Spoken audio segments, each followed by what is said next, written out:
Hello, this is Incoming and you are watching Incoming classes. In this video, you are going to learn how to speak English fluently, but at the initial stage. When you are learning to speak English, what should we do? What should you do to learn quickly? Some basic concepts should be cleared if you want to speak English, if you want to command over speaking English. अगर आप English पर command करना चाहते हैं, सभी लोग चाहते हैं, लेकिन शुरुआती दौर में हमें करना क्या चाहिए, आज वही बताने जा रहे हैं। कुछ ऐसे रूल्स बताने जा रहे हैं, खासकर 5 स्टेप्स में अभी बताने जा रहे हैं कि आप अपने बच्चों को भी, छोटे भाई बहनों को भी और आप ही इंग्लिश बोलने का प्रैक्टिस कर सकते हैं। सबसे पहले ये जान लें कि घर में हम किन बातों को ज़्यादा बोलते हैं, पहले हम वही सीखें।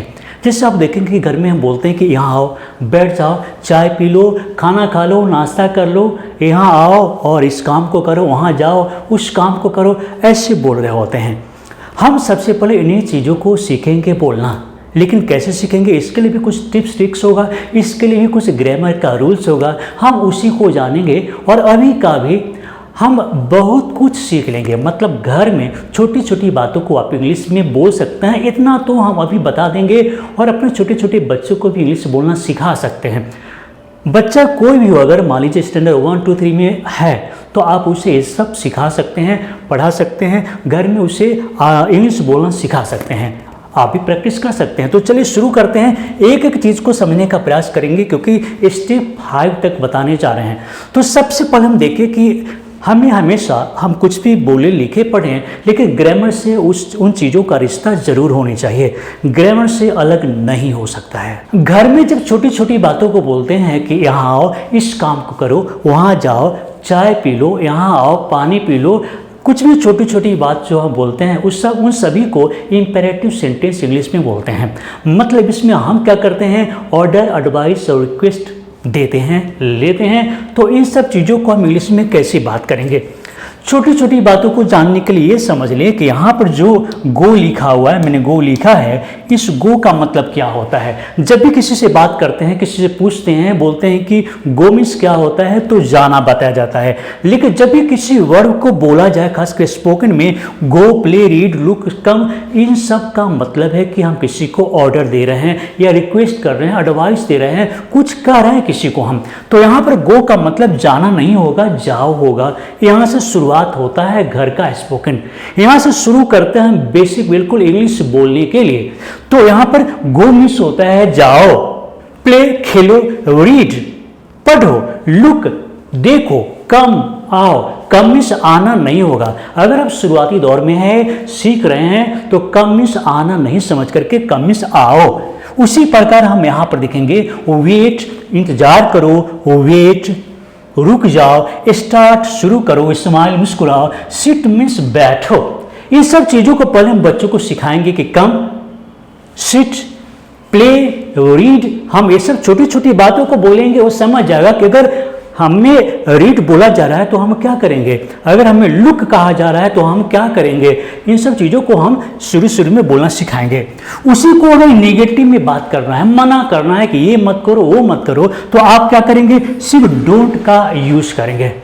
आप बोलेंगे don't, don't go, don't play, don't read, don't look, don't come, don't stop, don't wait, don't start, don't smile, don't sit. Don't का यूज करेंगे कब, जब आपको मना करना हो किसी को। लेकिन कई बार रिक्वेस्ट करना पड़ता है कि अरे ये काम कर लो, वो काम कर लो, तो हम प्लीज या काइंडली का यूज करेंगे किसी को ये कहने के लिए कि भाई ये काम कर लीजिए। तो please go, kindly go, kindly play, kindly read, kindly look, please come, please wait, please stop, please start, please smile, please sit. ऐसे आप किसी को रिक्वेस्ट करने के लिए बोल सकते हैं और ये इतना आसान है कि छोटा छोटा बच्चा भी सीख सकता है। अब क्या है कि यहाँ पर यू के बाद कॉमा है, फिर वर्ब है। अगर कॉमा हटाते हैं तो सिंपल प्रेजेंट का सेंटेंस हो जाएगा।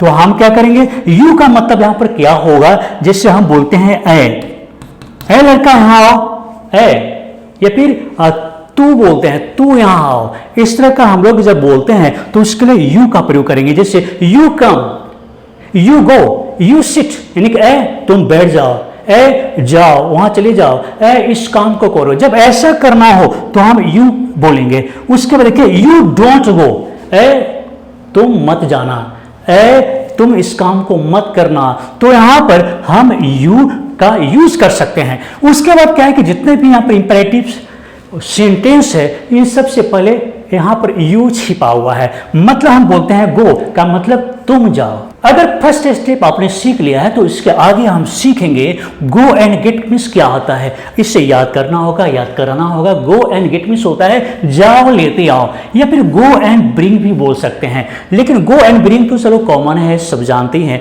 गो एंड गेट फ्रेज है और इसलिए इसे जुबान पर रखना जरूरी है। तो हम बोलेंगे go and get, go and get, go and get. जुबान पर जब भी किसी को कहना हो कि जाओ लेते आओ, कुछ भी लाना हो तो इसे हम गो एंड गेट बोलेंगे, याद कर लीजिए। तो हम इसे इन सब का यूज कर सकते हैं। Go and get a chair, go and get a chair, जाओ एक चेयर लेते आओ। बच्चों को बोलना है go and get a chair, बच्चा समझ जाएगा कि हमें चेयर लाने के लिए कहा जा रहा है।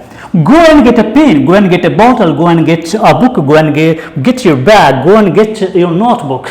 बच्चों को बोल सकते हैं go and get your notebook, या फिर go and get glass of water, जाओ ग्लास पानी लेते आओ। बच्चों को सिखाना है, कुछ सीखना है, बोलना है कि गो and get a glass of water, जाओ एक ग्लास पानी लेते आओ। गो and get a bottle of water, जाओ एक बॉटल पानी ले आओ। गो and get a handful of sugar, जाओ एक मुट्ठी चीनी लेते आओ। या फिर go and get a bucket of water, जाओ एक बकेट वाटर लेते आओ। गो and get a cup of T, जाओ एक कप चाय लेते आओ। गो and get a glass of milk, जाओ एक ग्लास मिल्क लेते आओ। और ये सब आप बोलेंगे तो बच्चे सीखेंगे। आपको बोलना है, खुद प्रैक्टिस करना है। कैसे? आईना के सामने जा करके गो and get a glass of water, go and get a bottle of milk, go and get a handful of sugar, ऐसे प्रैक्टिस करना है। स्टेप 3 में देखेंगे यहाँ पर कम एंड हैव, लेकिन हैव का मतलब समझना है। हैव का मतलब यहाँ पर खा लेना और पी लेना होता है। हैव मीन्स रखना ही नहीं होता है, जैसे I have a pen, you don't have a cow, ऐसा तो होता ही है। लेकिन स्पोकन इंग्लिश में इस तरह भी यूज करेंगे। हैव का मतलब खा लेना पी लेना भी होता है, जैसे कम and have a cup of T, come and have a cup of T, आओ एक कप चाय P low. Come and have a glass of milk, आओ एक गिलास दूध P low. Come and have a cup of coffee, आओ एक cup coffee P low. Come and have your breakfast, आओ नाश्ता कर लो। किसी को बोलना है कि आओ नाश्ता कर लो। Come and have your breakfast. Come and have your lunch, आओ लंच कर लो। Come and have your dinner, आओ डिनर कर लो। Come and have some apples, आओ कुछ सेव खा लो। Come and have a banana, come and have a mango, come have a piece of cake, cake, come and have a piece of cake का मतलब आओ और एक केक खा लो। तो जब भी किसी को खा लेना पी लेना दोनों होता है, इसका मतलब खाना और पीना दोनों होता है। तो खा लेना, come and have, आओ और खा लो, आओ और खा लो। क्या खा लो? Come and have your breakfast, come and have your dinner, ऐसे बोल सकते हैं। अब यहाँ पर देखेंगे कि अगर आपने सीखा है कि कम and have your T, come and have your breakfast, तो उसके बाद हम वर्ब के साथ में क्या सीखेंगे? वर्ब के साथ में हम यूज करेंगे इट वर्ब का यूज करेंगे। किसी काम को करना है, लेकिन कैसे करना है हम ये बच्चों को सिखाएंगे। जैसे हम बोलते हैं कि कम स्लोली का मतलब क्या है? कम स्लोली का मतलब धीरे धीरे आओ। अगर मान लीजिए बच्चा दौड़ के आ रहा है, हम बोल रहे हैं कि धीरे धीरे आओ। किसी को कोई काम करने के लिए कह रहे हैं, लेकिन कैसे करना है, how to perform that work, कैसे उस काम को करना है, तो उसके लिए हम इट वर्ब का यूज करते हैं। उसके बाद गो फास्ट, किसी को बोल रहे हैं कि तेजी से जाओ, गो फास्ट। गो सून, जल्दी जाओ। या फिर यहाँ पर कम समटाइम्स, कभी कभी आया करो बोलना है। या फिर डू इट क्विकली, इस काम को जल्दी करो। किसी काम को जल्दी करना है तो हम बोलेंगे डू इट क्विकली। उसके बाद स्पीक पोलाइटली, बच्चों को सिखाना है कि कैसे बोले, अंग्रेजी में पोलाइटली बोले तो हम बोलेंगे स्पीक पोलाइटली। स्लीप क्वाइटली का मतलब चुपचाप सो जाओ, शांति से सोना है, हल्ला नहीं करना सब।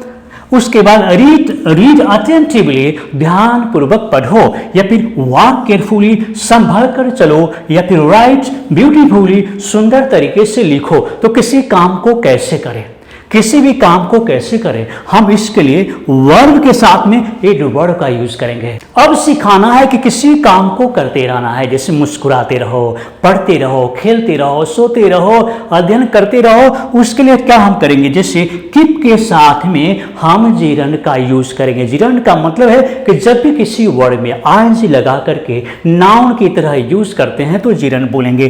कीप स्माइलिंग, मुस्कुराते रहो, या फिर कीप स्टडिंग, अध्ययन करते रहो, पढ़ाई लिखाई करते रहो, या फिर कीप राइटिंग का मतलब लिखते रहिए, कीप सीटिंग बैठे रहिए, या फिर कीप सिंगिंग गाते रहिए, कीप वॉचिंग देखते रहिए, कीप टॉकिंग बातचीत करते रहिए, और कीप कमिंग टू मी मेरे यहाँ आते रहिए। तो किसी काम को करते रहने के लिए कीप के बाद में हम वर्ब में आईएनजी लगा करके जीरन की तरह यूज करेंगे। अगर आज का वीडियो बिल्कुल समझ में आ गया है, अब मैंने जो जो सीखा है हर एक पॉइंट आप सीख गए हैं, तो आपसे हम क्वेश्चन भी करेंगे, जैसे मुझे परेशान मत करो, मुझे परेशान मत करो किसी को बोलना है तो आप इंग्लिश में कैसे बोलेंगे। और याद रखें कि आज जो 5 टिप्स बताए हैं ये किसी के लिए भी, बच्चा हो, बूढ़ा हो, सियाना हो, युवा हो, जो भी हो, अगर हम प्रैक्टिस करेंगे इस 5 स्टेप्स को घर में रह करके, हम छोटी छोटी बातें खुद तो इंग्लिश में बोलेंगे, घर के सभी मेंबर को इंग्लिश में बोलना सिखा भी सकते हैं। ये फर्स्ट स्टेप हुआ जो हम घर में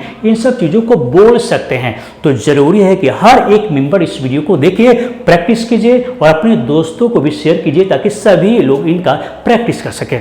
तो चलिए दोस्तों, इस वीडियो को देखने के लिए, लाइक करने के लिए, शेयर करने के लिए, इस चैनल को सब्सक्राइब करने के लिए आप सभी को बहुत बहुत धन्यवाद।